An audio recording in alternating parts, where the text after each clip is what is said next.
यहाँ पे हम जो टॉपिक कर रहे हैं आज, टर्नरी ऑपरेटर। सबसे पहले चीज़ आती है कि ऑपरेटर्स में हम ये चीज़ें पढ़ चुके हैं। ऑपरेटर क्या होता है, बट क्या होता है कि अभी हमने जो ये वाला प्रोजेक्ट देख रहे हैं अपना, अभी आपने देखा कि ऑपरेटर, तो यहाँ पे ये वाला जो कॉन्सेप्ट है ना अपना, ये किस पे बेस्ड है? टर्नरी पे। टर्नरी में होती है यहाँ पे कंडीशन, यदि वो ट्रू होती है तो ये वाला ब्लॉक ऑफ कोड, अगर फॉल्स होती है तो ये वाला ब्लॉक, या तो ये या तो या तो ये या तो ये। बट ये कब? जब ट्रू हो, और ये कब? जब ये फॉल्स हो। तो इसी के लिए आज हम इस ऑपरेटर को एक बार डीपली पढ़ रहे हैं। तो आप लोग लिख भी सकते हैं कि according to this operator we can apply. और ऑब्वियस सी बात है, जैसे इफ एल्स में सिंगल कंडीशन अप्लाई करते थे ना, वैसे यहाँ पे भी आपकी सिंगल कंडीशन अप्लाई कर सकते हैं।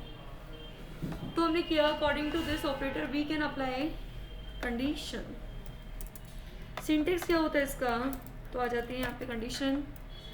यदि कंडीशन ट्रू है तो प्रिंट होती है हमारी expression first.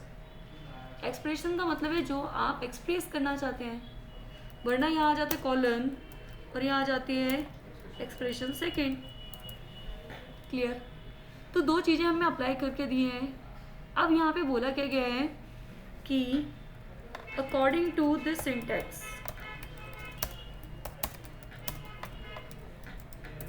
if condition is true then print expression first, otherwise expression second।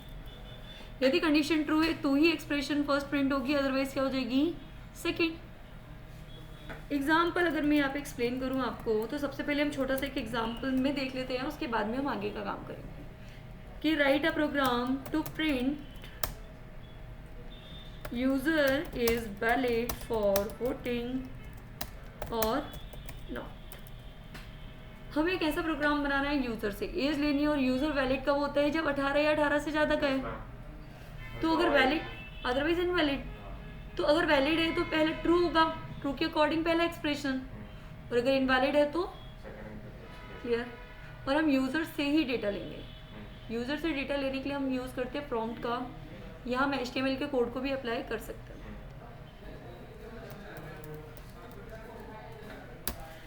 चलिए, तो इसको अप्लाई करने के लिए हमको एक कोड पे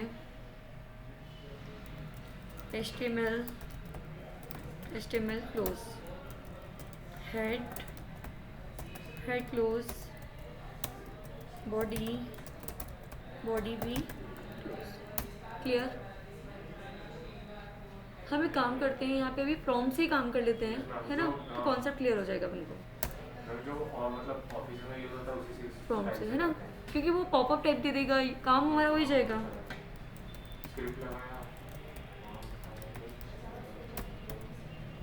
स्क्रिप्ट के अंदर हमने एक var ले लिया, और var में हमने दे दिया एक एज नाम का वेरिएबल, और हमें यहाँ पे टास्क करना है न्यूमेरिक। तो हम इसको टाइप कास्ट करके कर देंगे पार्सिंट, और पार्सिंट के अंदर हमने डाल दिया प्रॉम्प्ट। एंटर क्या करना है आपको? एज मैसेज दे दिया। अब यूज़र ने एज तो एंटर कर दी, हमने यहाँ लॉजिक लगाया। हमें अब काम किससे करना था? टर्नरी से। और रिजल्ट को कंटेन करना था एक वेरिएबल में। तो हमने एक रिजल्ट ले लिया, RS नाम का एक वेरिएबल ले लिया, जिसके अंदर हमारा पॉजिटिव, निगेटिव, व्हाटएवर जो भी मैसेज है वो देना। ठीक है? RES जो कंटेन करेगा, जो इस साइड से इसको रिस्पॉन्स मिलेगा, क्योंकि नॉर्मल वेरिएबल है। अगर हमने 12 असाइन किया तो 12 किसके पास जाएगा? RS। तो वैसे ही हम यहाँ पे कंडीशन देंगे, और बोल क्या दिया कि यदि एज ज़्यादा या बराबर होती है 18 से, तो आ क्या जाएगा? You are valid for. तो ये अपना वही मैसेज है जो हम उसको देना चाहते हैं। और अगर कंडीशन इनवैलिड होती है तो you are invalid for voting, whatever जो। ये कब जाएगा? जब ट्रू होगा। और ये कब जाएगा? जब ये फॉल्स होगा। सेम कोड यहाँ पे देख रहे हो कि ये कब जाएगा? जब ये वाला रिजल्ट ट्रू देगा। और ये कब जाएगा? जब ये वाला कॉन्सेप्ट रिटर्न फॉल्स देगा। क्लियर? और वो डेटा साइन किसके पास हो जाएगा? जैसे यहाँ टेक्स्ट डेकोरेशन है वैसे हमारा यहाँ पे RES आ गया, ठीक है। RES को हम प्रिंट करने वाले हैं, सो डॉक्यूमेंट डॉट राइट में गए और राइट में हमने डाल दिया RES, सेव किया।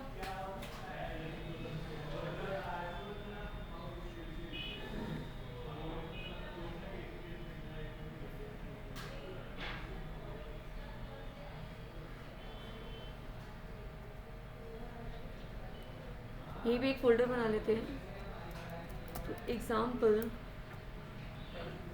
और इसके अंदर हमने क्या किया, उसको ternary.html, ठीक है। रन पे गए, रन क्रोम किया, जैसे ही क्रोम किया एक पॉपअप बॉक्स दे रहा है और इसमें मैंने डाल दिया 89, क्या गया। और अगर हमने यहाँ पे कर दिया 1 साल, देन इनफैक्ट आपने 17 भी किया तो भी क्या गया, क्लियर। ये टॉपिक था हमारा टर्नरी ऑपरेटर का। अब हम चाहते क्या है, एक बटन बनाना। अब रिस्पॉन्स थोड़ा सा चेंज करें, पहले इसको क्लिक कर लो। जो एप्लीकेशंस में होते हैं कि जब हमारा यूज़र वैलिड होता है तो ग्रीन कलर की लाइट, ग्रीन कलर का एक कॉन्सेप्ट आपको देगा, और जब वो इनवैलिड होता है तो रेड कलर का रिस्पॉन्स करेगा। तो हमें हमारी एप्लीकेशन में यही करना है, ठीक है।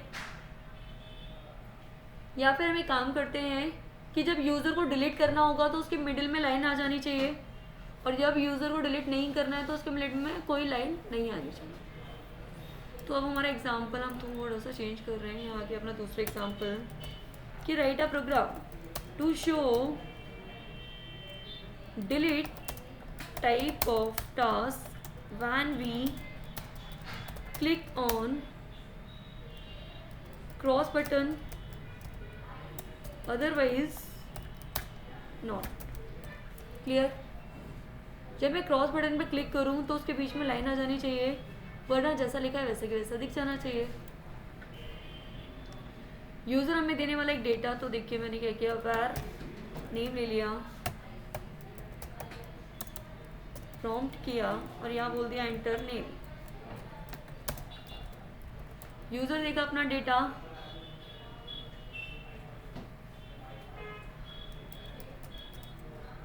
डॉक्यूमेंट डॉट राइट में उसको हमने क्या कर दिया, प्रिंट।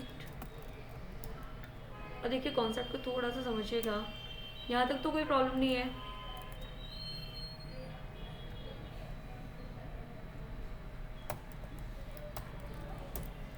आ गया। हमने क्या किया यहाँ पे कि 2 बटन्स बना लिए। इस आउटपुट को मैं शो करना चाहती हूँ एक डिव में, तो मैंने डिव बना ली।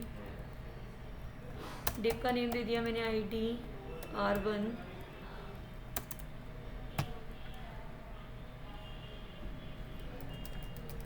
Document dot gate element by ID। ID का नाम क्या दे दिया हमने, R1 डॉट इनर HTML, और यहाँ दे दिया हमने नेम। कुछ स्टूडेंट्स को अभी तक ये प्रॉब्लम होती थी कि मैडम स्क्रिप्ट टैग को हम कब बॉडी में लेके और कब हेड में लेके, कुछ लोगों को ये डाउट रहता था। हम अभी इस चीज़ को भी यहाँ पे क्लियर कर लेंगे। मैंने यहाँ पे क्या किया, क्लिक, मैंने यहाँ डाला प्रतिभा और यहाँ ओके किया। क्या आउटपुट दिखा, क्यों नहीं दिखा, क्योंकि आपने जो ID को कॉल किया है ना R1 की, वो किस में दी हुई है, बॉडी के अंदर। और जब आप इसको डायरेक्टली कॉल करोगे तो ऑब्वियस ही बात है कि पहले डिक्लेरेशन होता है, उसके बाद डिफाइन होता है।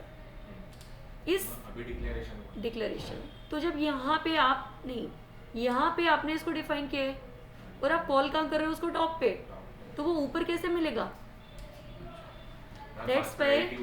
हाँ, तो डेट्स पे कि हम इस कोड को कहाँ लिखेंगे, आप बॉडी के अंदर पूरा, समझ में आया।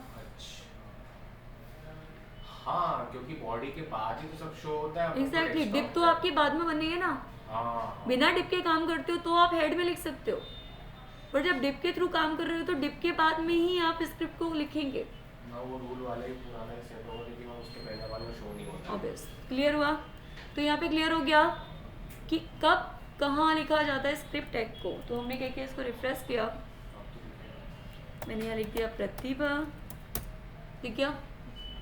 तो आई थिंक समझ में आ गया। अब कॉन्सेप्ट में यहाँ तक करने के बाद में मैंने क्या किया, इनपुट टाइप, और टाइप में मैंने यहाँ डाल दिया सबमिट। इसकी वैल्यू दे दी मैंने क्रॉस, क्या नाम दे दिया इसको, क्रॉस, क्योंकि मैं जब इस बटन पे क्लिक करूँ ना तो वो जो नेम दिख रहा है उसको हम बीच में से क्रॉस करना चाहते हैं, वरना तो वो वैसे के वैसे ही रहेगा, है ना। हम इवेंट परफॉर्म करना चाहते हैं तो हमने यहाँ डाल दिया ऑन क्लिक, CLICK, और यहाँ कर दिया मैंने लोड, व्हाटएवर कुछ भी यहाँ लिख दिया उसको। जब मैं लोड को कॉल करूँ तो ऑब्वियस कि आपका नेम वेरिएबल तो ग्लोबल हो गया है। जब मैं इस पे क्लिक करूँ तभी वो वाला नेम जो दिख रहा है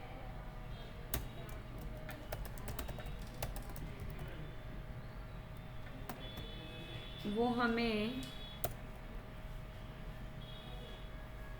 क्या करना चाहिए, यहाँ पे हम एक और डिप बना देते हैं, है ना।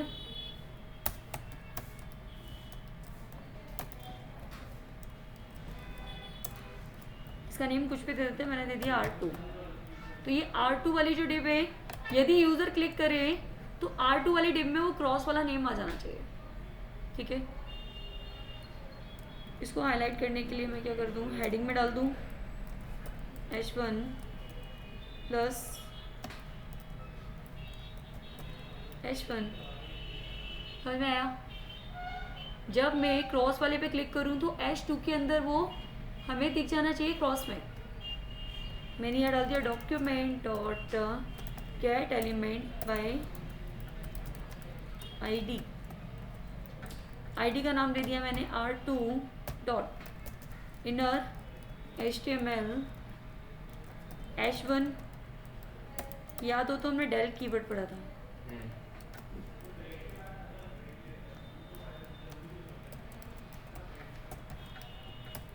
क्लियर। अप्लाई करते हैं। मैंने यहाँ डाला हुआ है प्रतिभा, आ गया। मैंने जैसे क्रॉस पे क्लिक की, एक सेकंड, लोडिंग प्रोसेस में कुछ इश्यू आ रहा है। अपन ने आईडी लिखा था, नहीं, कहाँ आईडी लिखा था, बाय आईडी, बाय के बाद आईडी लिखा, उनके नाम आईडी, ये हाँ।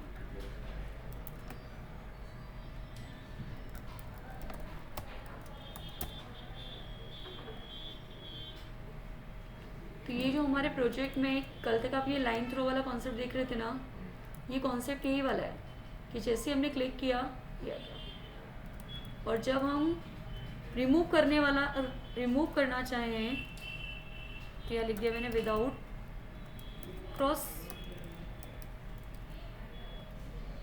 इसकी भी एक प्रॉपर्टी बना दी जिसका नेम दे दिया लोड वन।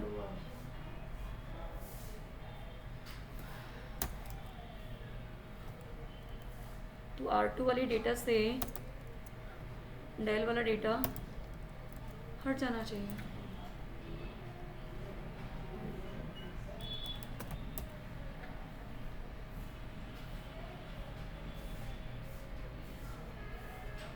क्लियर हुआ।